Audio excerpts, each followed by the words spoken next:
Hey guys! This time, hindi ako magbubura ng live. Hindi ako magbubura ng live. I swear to God, hindi ako magbubura ng live. Padamihin mo muna viewers. Yeah, sige, padadamihin ko muna viewers. Gago ka ha. Wala akong ginagawa sa'yo, nananahimik ako ha. Papansin. Sa sobrang bidar nung idol nyo, gumagawa ng shit para mapansin ko. So this time, sige, napansin na kita. Putang ina mo, napansin na kita. Sobrang napansin na kita. Papansin eh. Pansinin. Good morning, my loves. Sige. Tangina mo nga, brutalan pala. Gusto mo, pahiyaan gusto mo ha. It's your boy, Tulu boy. Parami natin viewers, sige. Sayang naman, idol nyo pa man din yun. Bibe? Hindi ako magbubura ng live. Mag-live ako kahit 5 minutes lang.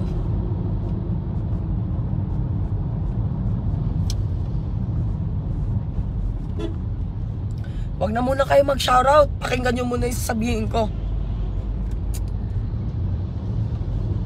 Ganto. Sige, marami na tayong viewers eh. Marami na tayong viewers. Saan tayo? Halata naman siguro nakakaiyak ko lang. Kaliwa. Alam nyo bakit?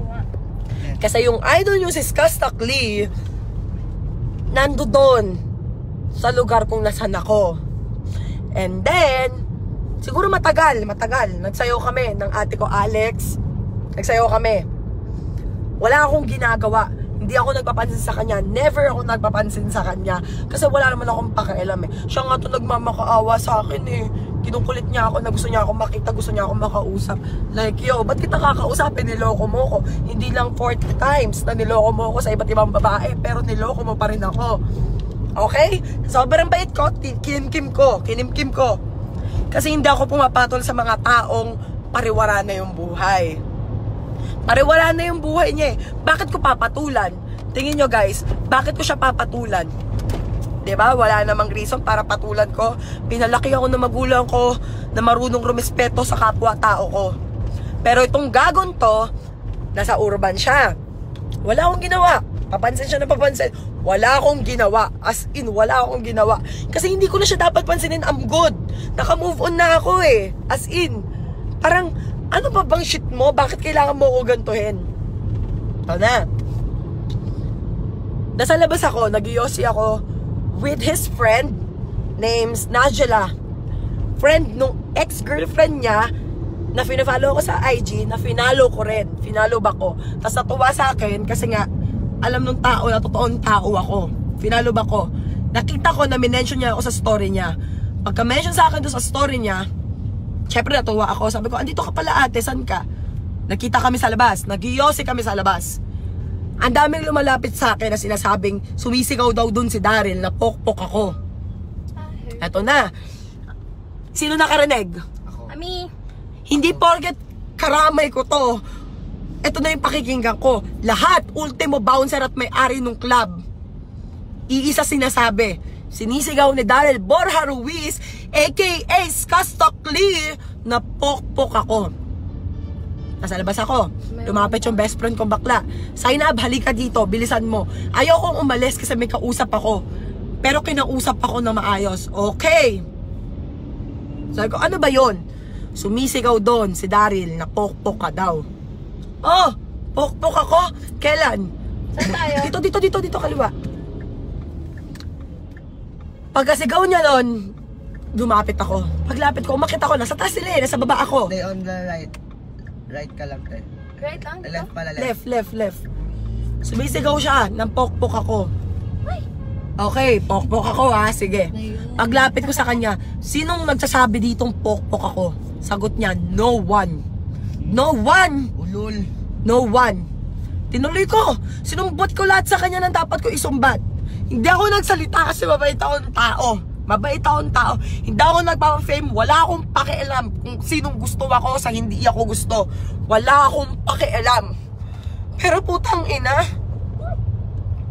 gagaguhin mo ako na wala akong ginagawa sa'yo? Anong reason mo? Anong shit mo? Porket di kita pinapansin? Ha? Porket di kita pinapansin na ayaw na kitang balikan kasi marumi kang lalaki.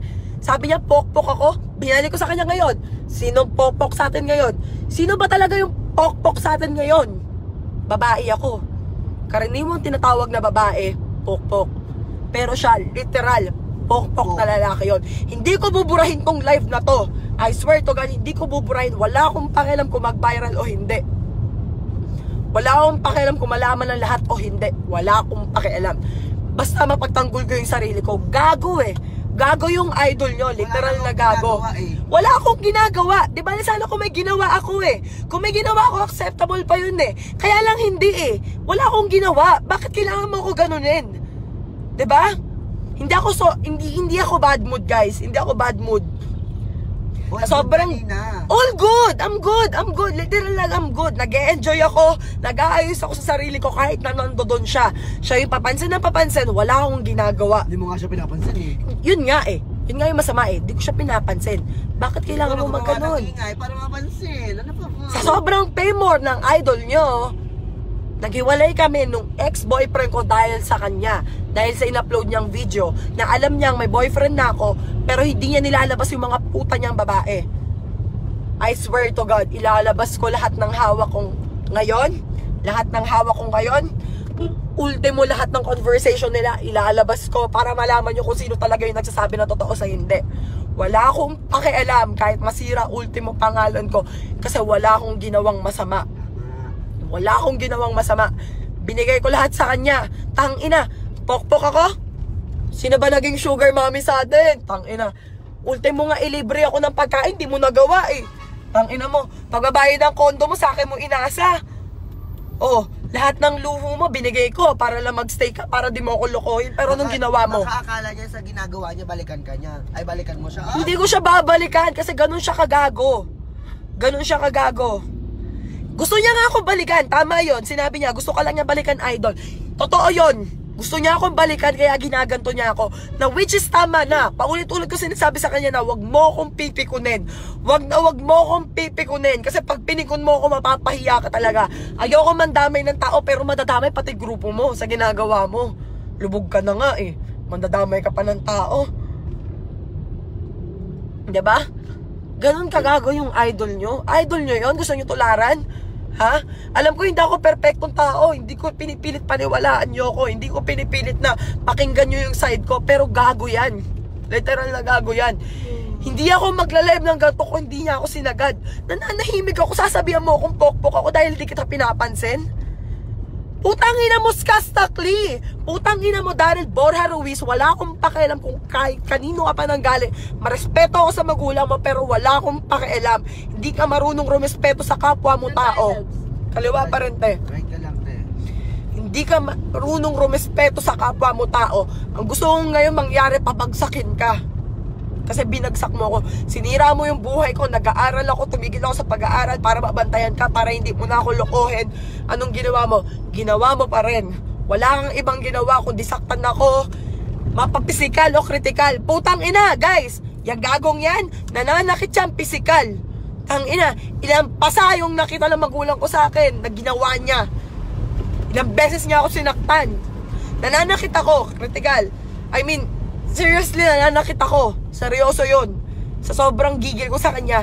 Pero sinong nananakit sa ating dalawa? Diba ikaw? Diba ikaw? Wala akong ibang ginawa kundi ang inaintindihin ka ng intindihin. Tapos gagantuin mo ako na wala akong ginagawa. Bobo ka? Ha? Yan ba yung gusto mong tularan ng ibang bata? Kabataan, ibang tao sa'yo? Maging gago ka? Ha? Adik ka kasi. Ganun siya. Kaya ganun yung utak niya kasi addict siya, tas idol niya siya. Yo, wag yung tularan. Yung mga ganun tao, patapon buhay nun. Hindi dapat tinutularan. Walang kaibigan yun. Hindi ko intensyon na makasakit ng ibang tao. Ultimo, yung pain na nararamdaman ko, inintindi ko yun para sa sarili ko. Inintindi ko yun, tiniis ko yun. Kahit na ako na yung ginago pa ulit-ulit. Pero yung putang inang yan, Sinagad ako. Paulit-ulit ko sinasabi sa kanya, wag mo ako sasagarat kasi wala akong ginawang masama sa'yo. Tinatanong ko siya kanina, paano ako naging pokpok? No one. Ano sagot? No one! Tangina mo, bobo ka ba?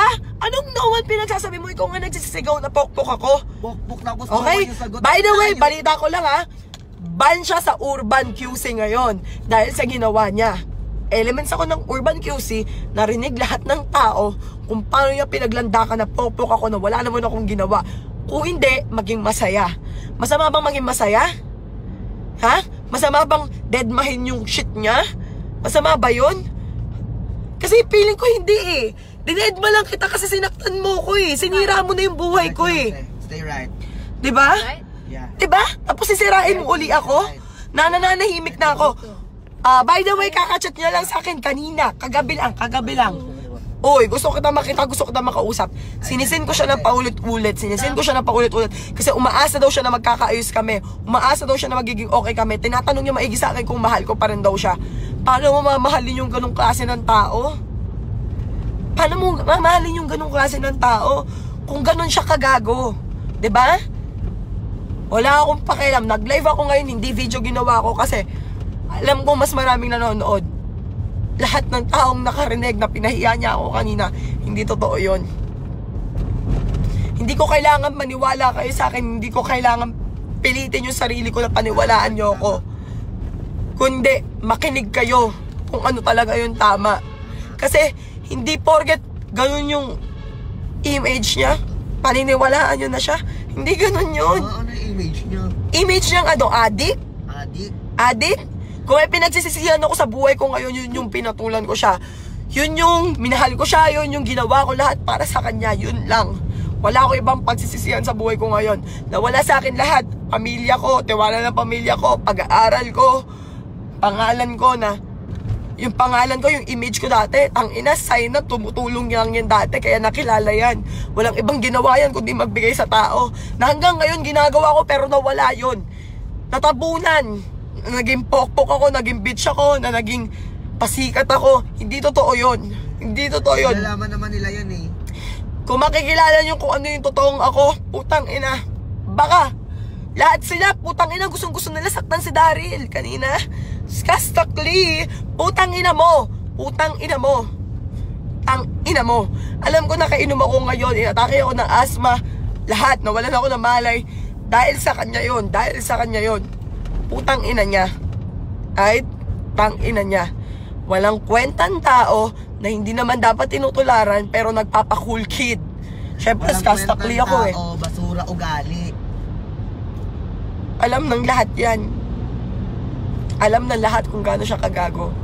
Ikaw, bago ka manghusga ng ibang tao, isipin mo muna kung malinis ka. Isipin mo muna kung lalaki ka pa man din. Malinis ka ba? Ha? Wala akong pakialam. Malinis ka ba? Tingin ko kasi hindi eh. 'Di ba? Kasi kung talagang malinis ka, uunahin mo yan sa kalooban mo eh. Kaya lang hindi eh. Hindi mo ginawa.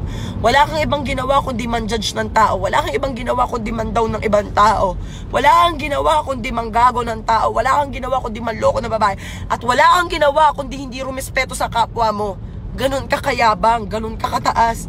Sinasabi ko sa'yo, wag mo akong pipikunin pero ginawa mo lang paulit-ulit. 'Di ba? 'Di ba? Ginive up ko lahat para sa kanya, guys. Ginive up ko lahat para sa kanya. Pero ako ba, nanahimik? Nagsalita ba ako? 'Di ba hindi? Nanahimik ako. Tiniis ko lahat. Sa lahat ng brutalan, yan ang putang inang pinaka-brutal. Literal na brutal. Aakit tayo dyan sa right. Ito ate.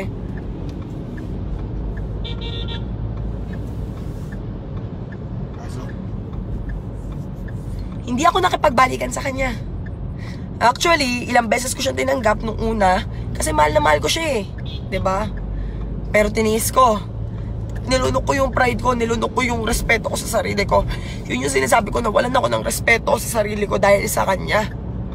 Kasi nga, wala siya ibang ginawa kundi babuyin ako, apakan yung pagkatao ko bilang babae na hindi naman tama. Tangina, may nanay ka. Mag-isang anak ka. Lalaki ka pa. Pero may nanay ka. Yung nanay mo napakabait nun para ganunin mo. What if kung nanay mo yung nakakaranas ng ganon? Tingin mo tama yun? Di ba hindi? Di ba? Left ate, left tayo. Wala akong ibang ginawa. Hindihin ka. Masasabi ko lang sa'yo, good luck sa career mo. Ilalabas ko lahat ng baho mo, ilalabas ko kung anong meron ka, wala akong pakialam. Kahit hindi ako gustuin ng tao dahil idol ka nila, wala akong pakialam. Maglabas ka ng statement mo, wala akong pakialam. Patunayan mo munang pokpok ako. Patunayan mo munang maruming babae ako. Patunayan mo munang masama ugali ko.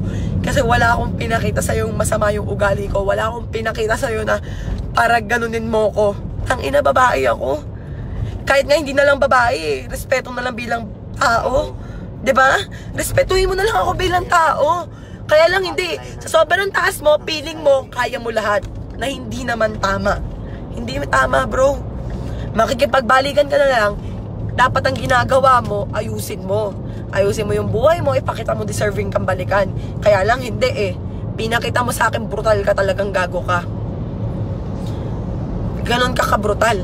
Hindi ka papansinin, magagalit ka. Yo. Hindi ka papansinin, magpapapansin ka. Respeto na lang, pre.